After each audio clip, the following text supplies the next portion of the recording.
Gamit natin na soft bait ngayon. Ayun. Gamit tayo ng soft bait. Ayan. Tapos gamit natin ay 1000 NASCII. At saka skim jar 5 to 7 grams.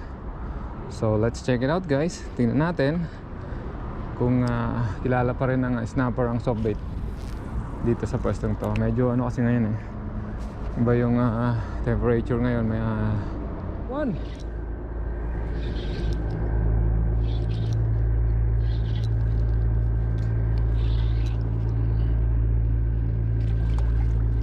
Uy!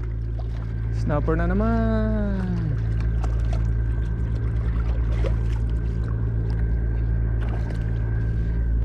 Okay. Yan o. Strike na naman tayo sa snapper. Talagang soft bait to. Oh.